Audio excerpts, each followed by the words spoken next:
Good morning, everybody. Welcome back to my channel, Sal from Pro Status Painting. I'm gonna make a quick video here on a couple projects that we have going on.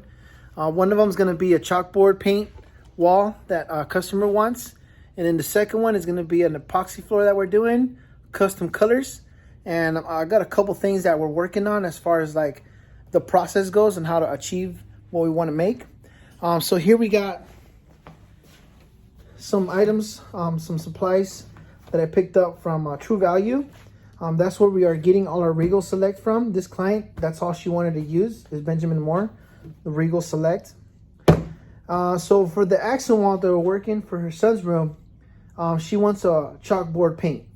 So pretty much she wants her son to be able to get any chalkboard and, you know, draw, write, erase, and then same thing over and over and over.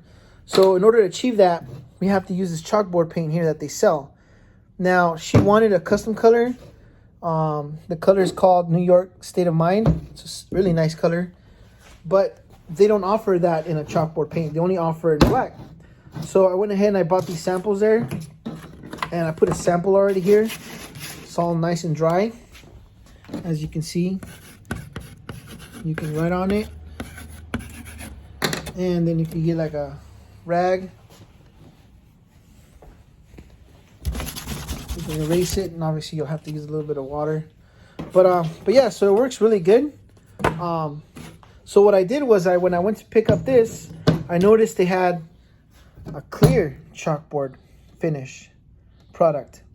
And so I just came to thought, and I realized, I'm like, hey, so what if we paint the base wall color using the Regal Select, any color she wants, let that dry, then come back on top of that, and then with a couple cuts of clear finish. So that's why I have here these two samples. The first sample I did, I don't know if you can tell, but I used a mini roller cover. I used a thin one, like a low nap, and it got a lot of little bubbles on it. So I didn't like that. So I told her I had to redo it again. So on my next sample, this is why I like doing samples, guys. So I rolled on the paint. The paint is flat, so I used flat. And then what I did was, instead of using a roller cover, because it's clear, I used a brush, and it came out way nicer. And same thing. BC. 1, 2, 3.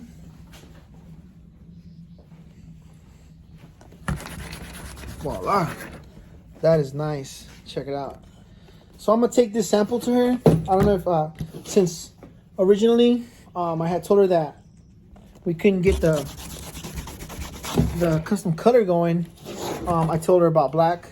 So, but I'm pretty sure she's gonna go with the blue one because her son's room, all the main colors is already blue. So that's that. Another quick project that we're working on. So we're working on an epoxy floor.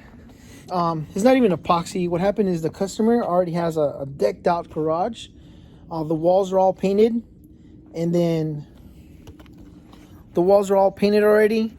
They're muraled with the LSU college, and the floor has it's like a carpet floor already. So he has a footing. You know, like when your garage you have like the footing. It's like about a foot tall. And it's all just concrete. So when I walked in there, we were working on exterior. I suggested, hey, how about we do a nice yellow band, epoxy flooring covering, whatever we can use, whatever is available, and then we'll make it look like an epoxy with the flakes. So what I'm doing here is, so the base color is going to be a yellow to represent the LSU color, and then I have the flakes already, so when we stick it onto the yellow, it'll look nice in color. But there's only a white and black flakes. They don't sell any colored flakes. So my mission for today is to come up with a scheme on a process on how to create some color strips. So what I came up with, using the plastic bag here, for sure I'm gonna want to do a good three coats of paint on top of this. And then just let it all dry. So the idea is to thicken it up.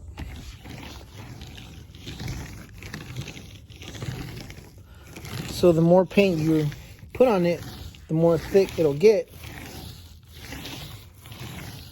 And the idea is to just, once it's thick enough, once it reaches a good thickness, once it's all nice and dry, you should be able to just peel it off. Once it's peeled off, let it dry some more, and then just crunch it up into like a bunch of little pieces. Which, I don't know, it seems like it might work, it might not.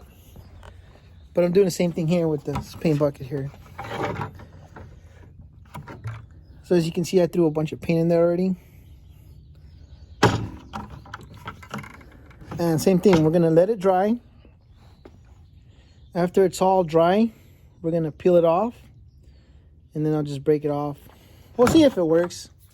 But yeah, so we got those two projects going on for today. As soon as I got that done and we do the wall, accent wall, I'll go ahead and I'll make a video on that.